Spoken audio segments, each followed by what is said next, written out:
El Pozo de la Muerte. Douglas Preston y Lincoln Child. Capítulos 33 y 34.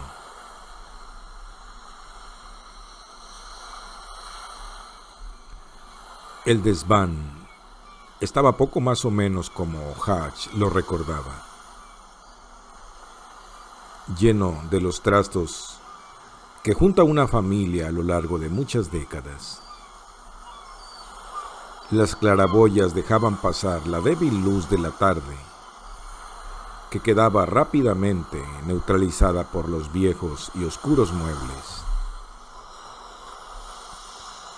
Antiguos roperos y cabeceras de camas, percheros y cajas, y pilas de sillas.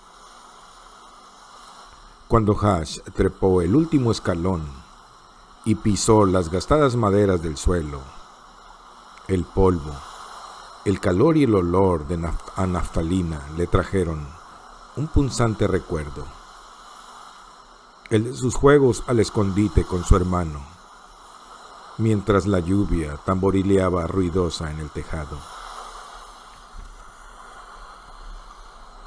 Respiró hondo y se internó en el desván cautelosamente, temeroso de derrumbar algún trasto o de hacer mucho ruido.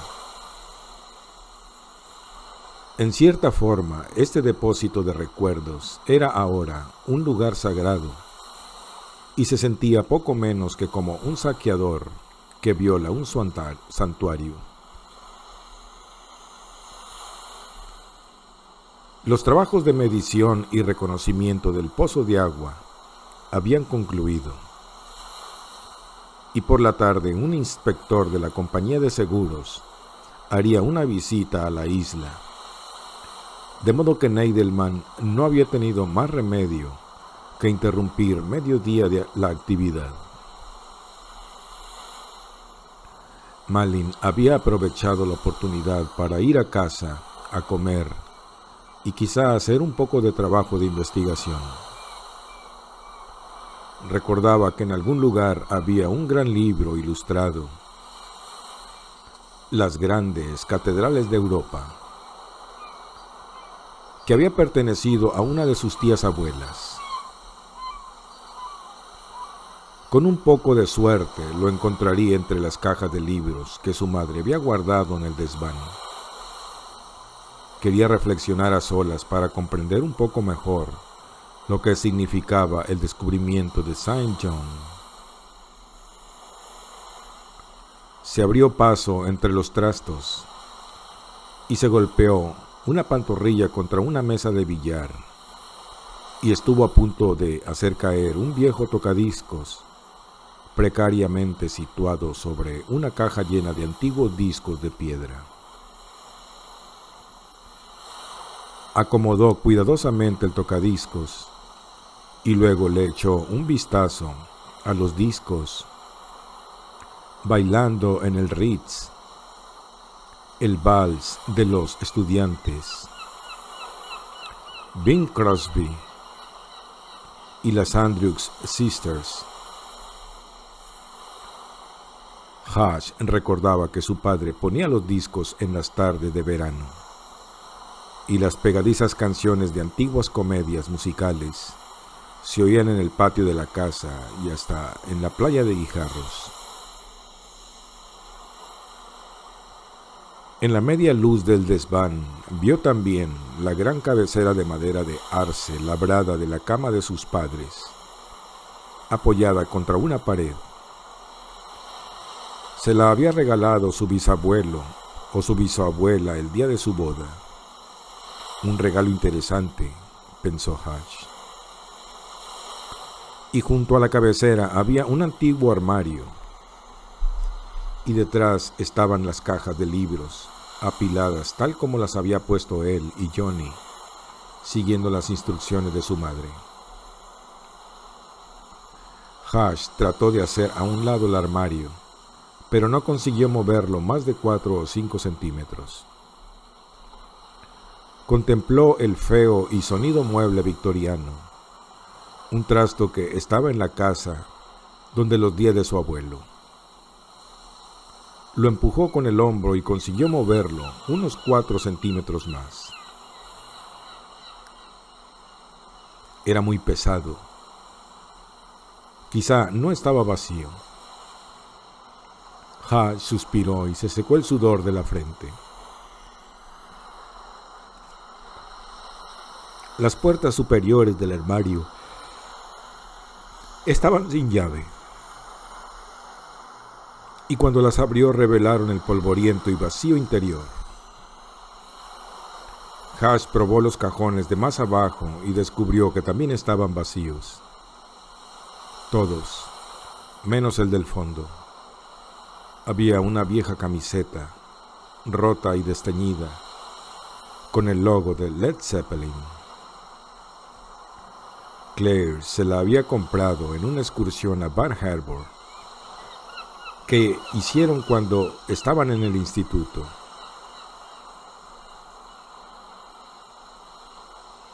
Cogió la camiseta y recordó el día en que ella se la había dado.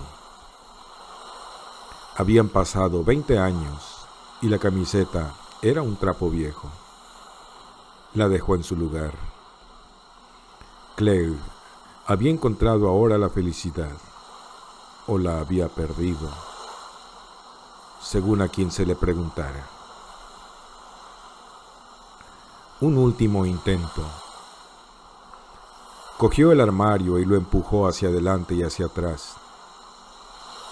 De repente se le fue de las manos, inclinándose peligrosamente hacia adelante, y Hash se hizo rápidamente a un lado antes de que el armatoste cayera al suelo, levantando una nube de polvo.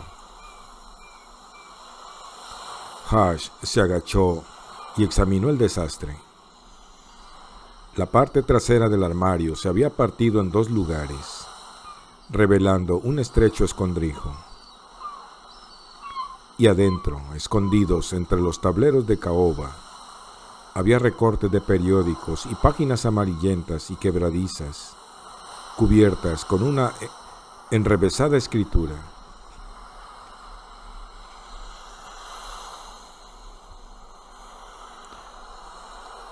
Barnhead. El largo cabo de tierra rojiza estaba situado al sur de la ciudad y penetraba en el mar como el dedo nudoso de un gigante.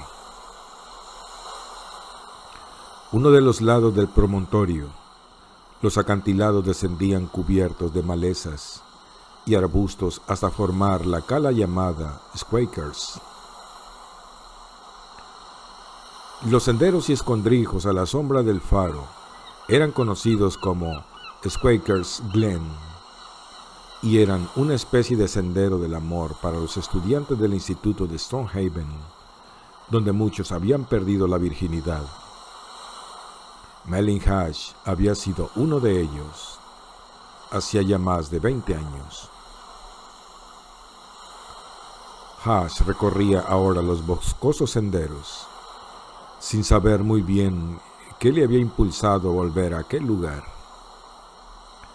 Había reconocido la escritura de su abuelo en las hojas de papel escondidas en el armario. No se había sentido capaz de ponerse a leerlas inmediatamente. Y había salido de la casa con la intención de dar un paseo por el puerto, pero sus pies lo habían llevado a la ciudad. Había bordeado los prados que rodeaban el fuerte Blacklock y finalmente se había dirigido hacia el faro y la cala Squakers.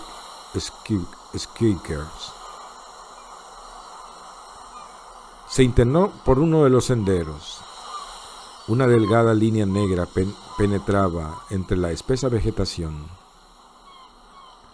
Un poco más adelante el sendero se abría en un pequeño claro, limitado en 3 de sus lados por las paredes rocosas del Barnes Head, cubiertas de musgo y plantas trepadoras. En el cuarto lado el denso follaje impedía ver el agua, pero el rumor de las olas traicionaba la cercanía de la costa. La cubierta vegetal dejaba pasar algunos rayos de luz que iluminaban sesgadamente la hierba. Hash sonrió al recordar unos versos de Emily Dickinson y recitó en voz muy baja: hay una cierta luz oblicua, tardes de invierno que oprimen como el peso de la música de las catedrales. Contempló el apartado claro y los recuerdos acudieron en tropel. En particular, de una tarde de mayo, llena de manos que exploraban nerviosas y de jadeos de placer. La novedad, la exótica sensación de estar aventurándose en un territorio reservado a los mayores habían sido embriagadoras. Intentó no pensar en aquello, sorprendido de que algo que había sucedido hacía tanto tiempo pudiera ser aún tan excitante. 6 meses después, su madre había decidido que se fueran a vivir a Boston. Claire le había comprendido mejor que nadie y le había aceptado con sus cambios de humor. Había aceptado todo lo que acompañaba a Manly Hash, el chico que había perdido a casi toda su familia. Es increíble que este lugar esté exactamente igual, pensó. Sus ojos se posaron en una lata de cerveza aplastada que asomaba por debajo de una roca. Todo estaba igual, y al parecer continuaba siendo utilizado para las mismas actividades. Se sentó sobre la hierba. Era una hermosa tarde de verano y tenía todo el claro para él. No solo para él. Hash oyó unos pasos en el sendero.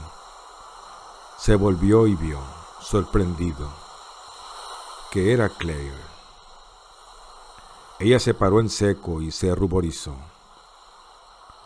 Llevaba un escotado vestido de verano y el pelo dorado recogido en una trenza que le caía por la espalda.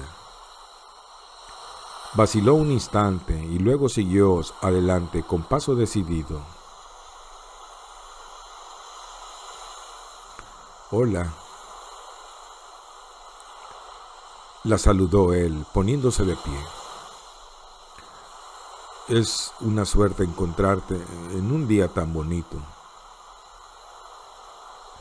Hash se demoró decidiendo si debía darle la mano o besarla en la mejilla, y entre tanto ya fue demasiado tarde para una y otra cosa. Ella le sonrió. «¿Qué tal la cena?», preguntó Hash, y apenas lo dijo, le pareció una pregunta muy tonta. «Muy bien». Se hizo un silencio incómodo.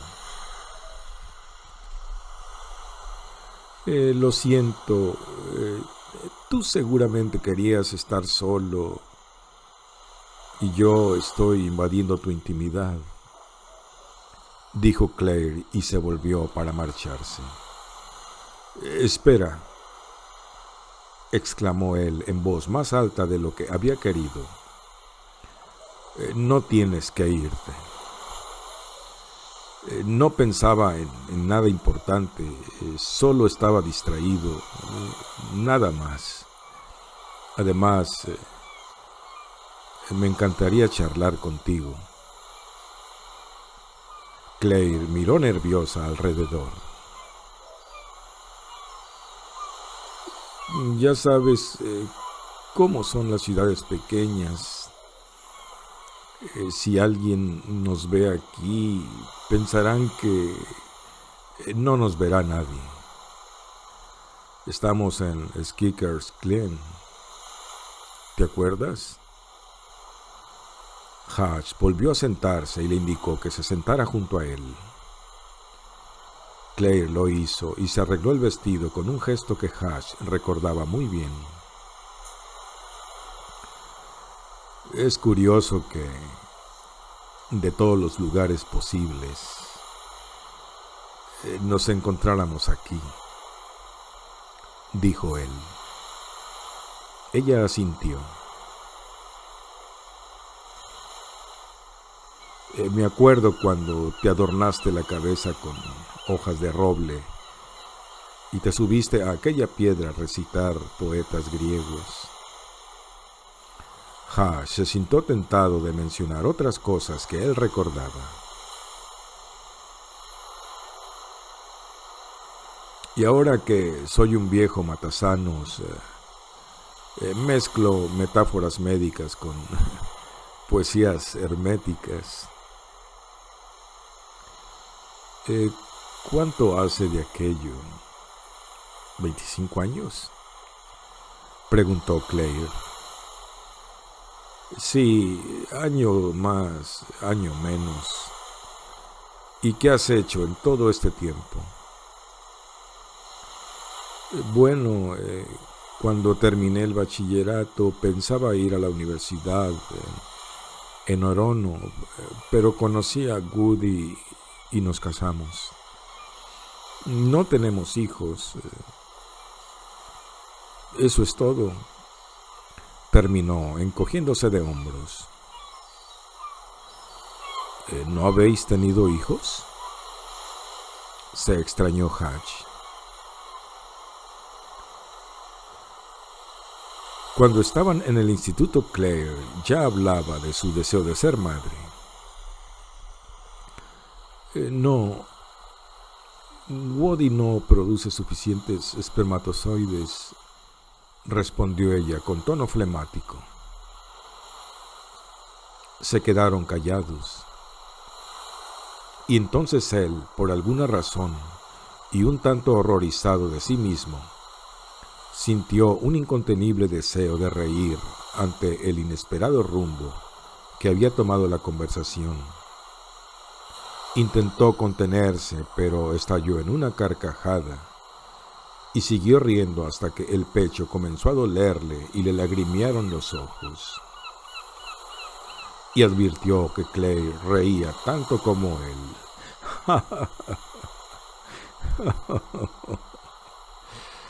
«Oh, señor», dijo ella, finalmente secándose las lágrimas. «No te imaginas lo bien que me hace poder reír de este asunto. En casa está prohibido mencionarlo. Insuficiencia espermática».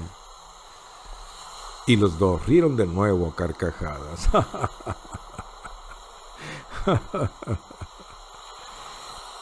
Cuando las risas se apagaron, parecía como si los años y la incomodidad se hubieran desvanecido. Hatch le contó historias de la Facultad de Medicina, las bromas horribles que hacían en la clase de anatomía y sus aventuras en Surinam y en Sierra Leona. Y Claire lo puso al día sobre la vida y andanzas de los amigos comunes. Casi todos se habían ido a vivir a Bangor, Portland o Manchester. Tengo que confesarte algo, Malin, dijo Claire finalmente tras unos instantes de silencio. Este encuentro no fue accidental. Hatch la miró. Te vi cuando estaba cerca del fuerte Black Look y, bueno, imaginé a dónde ibas, continuó ella. Y acertaste, por lo visto. Quería pedirte disculpas. Yo no pienso como Woody.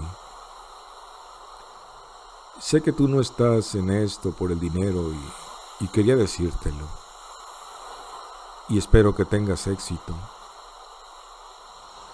No tienes por qué disculparte, respondió Hatch. Cuéntame, ¿por qué te casaste con él? le pidió tras un instante de silencio. Ella suspiró y miró hacia otra parte. ¿De verdad quieres saberlo? Sí. Oh, Malin, yo era tan... no sé. Tú te habías marchado y ni siquiera me habías escrito. No, no te estoy echando la culpa. Yo sé que yo ya no salía contigo antes de que te fueras. Así es. Me dejaste por Richard Moore, estrella del equipo de baloncesto. ¿Qué es de la vida de Dirk? No sé nada de él. Lo dejé 3 semanas después de que tú te fueras de Stonehaven. De todas formas, nunca lo quise. La razón de que me hubiera liado con él es que estaba furiosa contigo. Había una parte tuya a la que yo no podía llegar, un lugar al que me prohibías la entrada. En verdad, tú te habías marchado de Stonehaven mucho antes de irte físicamente. Y era eso lo que me enfurecía. Después de que dejamos de salir, yo esperaba que me pidieras que volviera. Y luego, un día descubrí que tu madre y tú habíais dejado la ciudad. Terminó Claire. Sí, nos fuimos a Boston. Imagino que yo debía de ser un chico bastante melancólico. Todos los chicos de Stonehaven me aburrían de muchísimo. Estaba ansiosa por ir a la universidad. Y entonces llegó el joven pastor. Había estado en Woodstock. Había sufrido los gases lacrimógenos durante la Convención de Chicago de 1968. Parecía tan valiente y sincero. Había heredado una fortuna inmensa. Margarina y otras industrias, ya sabes. Y había entregado hasta el último centavo a los pobres. Malin, ojalá lo hubieras conocido entonces. Era tan distinto, defendía con tanta pasión las grandes causas. Era un hombre que de verdad pensaba que podía cambiar el mundo. Yo no podía creer que estuviera interesado en mí. Y jamás me hablaba de Dios, simplemente intentaba vivir según sus enseñanzas. Todavía recuerdo que le resultaba insoportable pensar que por él yo no había ido a la universidad.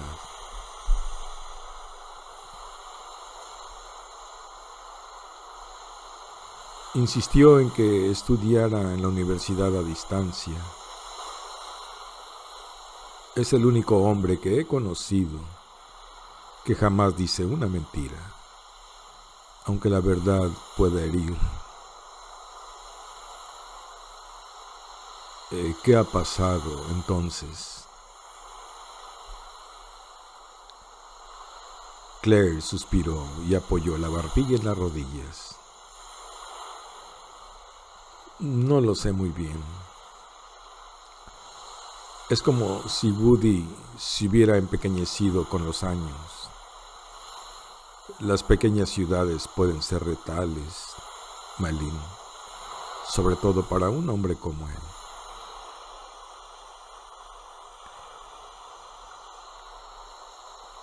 Ya sabes cómo son. Stonehaven es un pequeño mundo cerrado.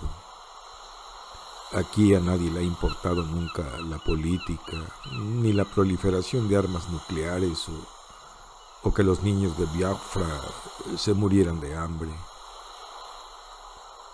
Le he suplicado a Woody que nos fuéramos, pero es muy obstinado. Él ha venido a cambiar esta ciudad y no va a marcharse hasta haberlo conseguido. La gente se ha mostrado tolerante con él y supongo que hasta han mirado todas sus campañas para financiar grandes causas con cierta diversión. Nadie se ha enfadado a causa de su ideología liberal. Simplemente lo ignoran.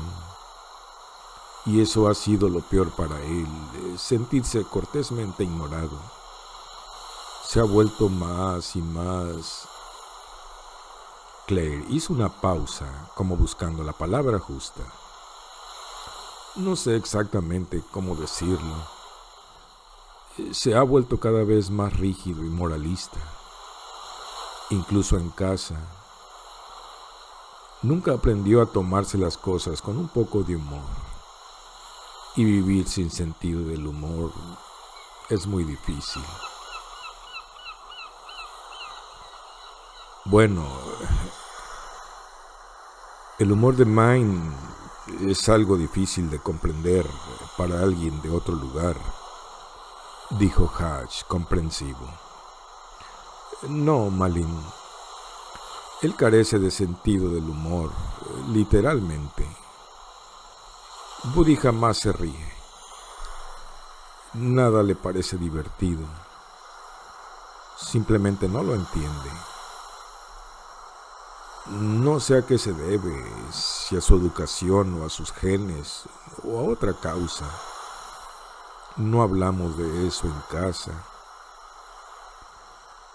Tal vez por eso es tan ardiente, tan inflexible con respecto a sus convicciones. Claire tuvo un instante de vacilación. Y ahora tiene algo en qué creer. Tiene una nueva gran causa en su cruzada contra la búsqueda del tesoro y cree que esta vez conseguirá que Stonehaven realmente se preocupe de este asunto. Pero ¿qué tiene realmente contra las excavaciones?, preguntó Hatch. ¿O hay algo más en su cruzada? ¿Sabe lo nuestro? Ella se volvió para mirarlo. Claro que lo sabe. Hace muchos años, él me pidió sinceridad total y yo se lo conté todo. Claro que no había mucho que contar, terminó Claire con una carcajada. Me lo merezco por preguntar, pensó Hatch.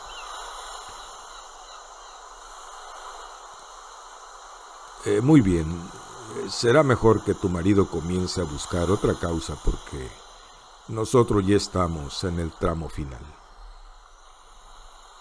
¿De verdad? ¿Cómo puedes estar tan seguro? El historiador del equipo ha hecho hoy un importante descubrimiento. Se ha dado cuenta de que Macallan, el tipo que construyó el pozo de agua, lo proyectó como si fuera el chapitel de una catedral. ¿Un chapitel? Pero si en la isla no hay ninguno, dijo Claire, frunciendo el ceño. Claro que no. Quiero decir, un chapitel invertido. A mí también me parecía una locura, pero cuando lo piensas, te das cuenta de que tiene sentido. Saint John me lo ha explicado. Era bueno tener a alguien con quien hablar. Y Hatch sabía que podía confiar en Claire. Redneck Occam quería que Macallan construyera un lugar inexpugnable para guardar su tesoro hasta que él volviera a llevárselo.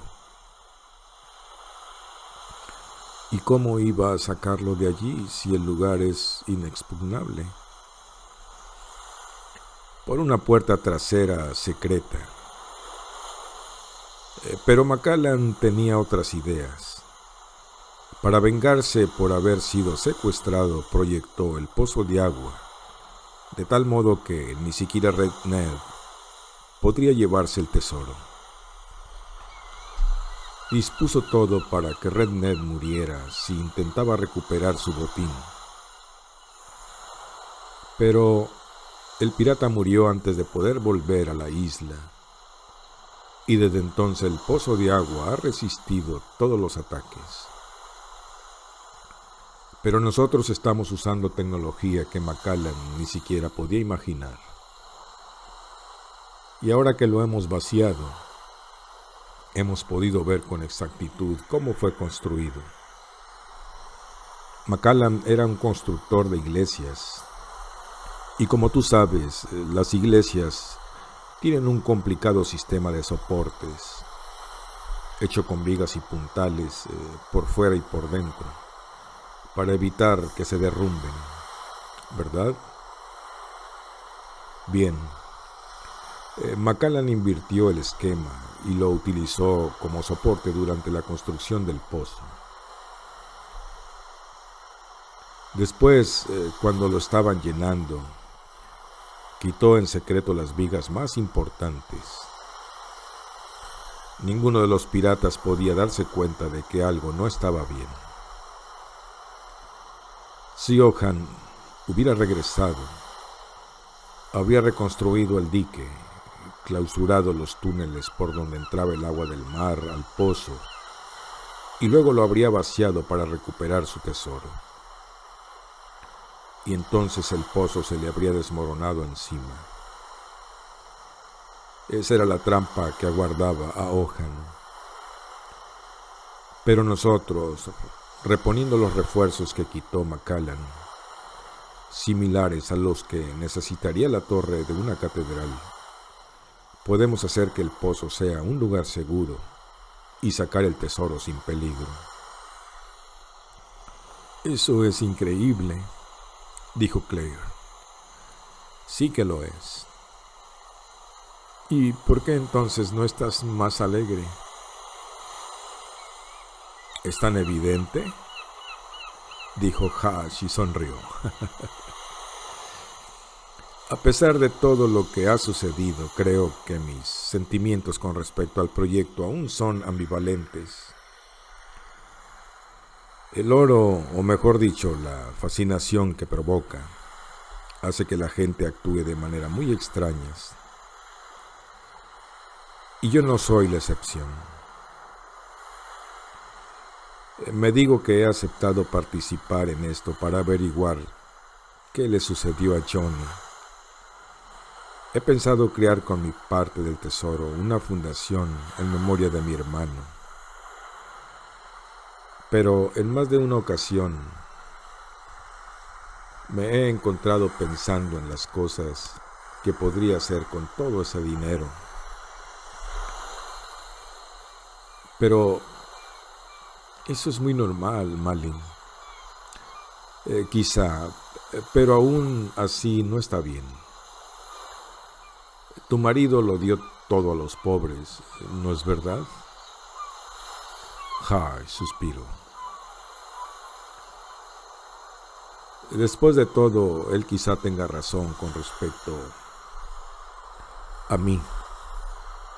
De todas formas, Clay no parece habernos causado mucho daño con su oposición. En eso te equivocas, dijo Claire y lo miró a los ojos. ¿Te han contado del sermón del último domingo? Sí, algo he oído. Clay leyó unos versículos del libro de Apocalipsis y causó una gran impresión a los pescadores.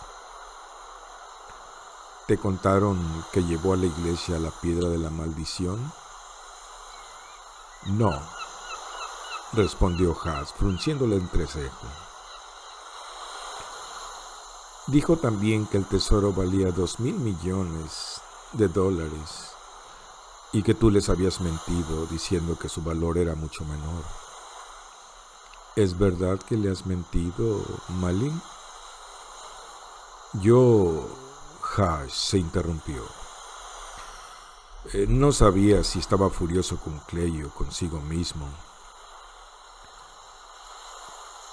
Me imagino que me puse a la defensiva cuando me acosó en la fiesta de la langosta. Sí, le hablé de una cantidad menor. No quería darle armas ofreciéndole más información que la imprescindible. Pues bien, ahora está muy bien armado. Este año ha mermado la pesca y mi marido se ha encargado de relacionar este hecho con las excavaciones.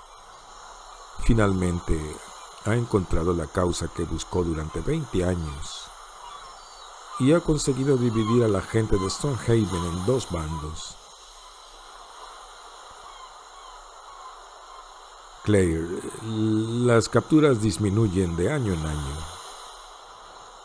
Han pescado langostas y toda clase de peces sin respetar las épocas de veda durante más de 50 años. Tú lo sabes y yo también, pero ahora tienen un chivo expiatorio. Malin, están planeando acciones de protesta. Hash la miró.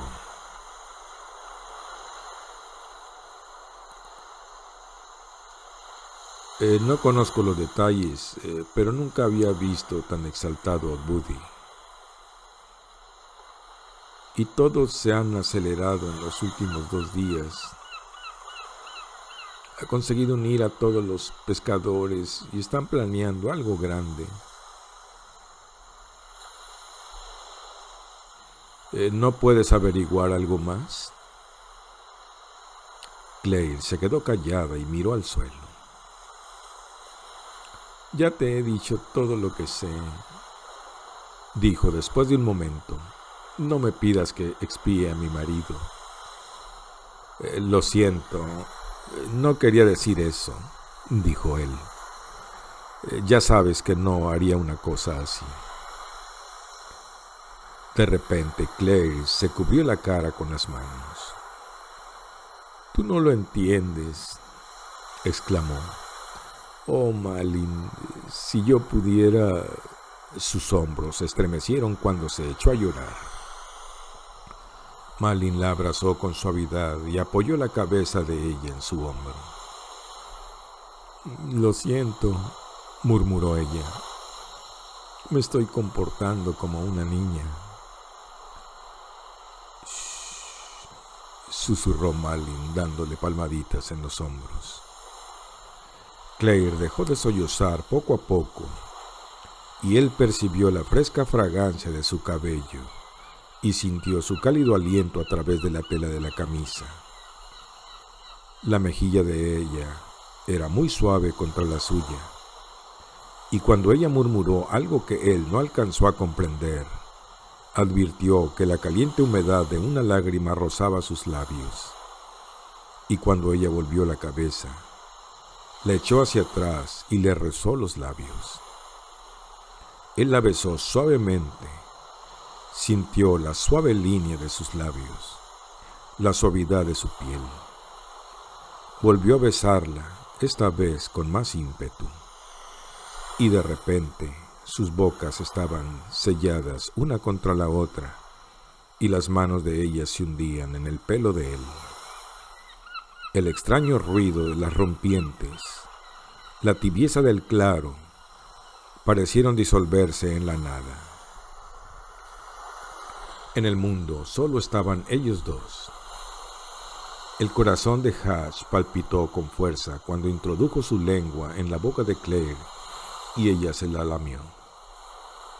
Las manos de ella le acariciaban la espalda, tironeaban de su camisa. Hash pensó que cuando eran adolescentes nunca se habían besado con tanta entrega.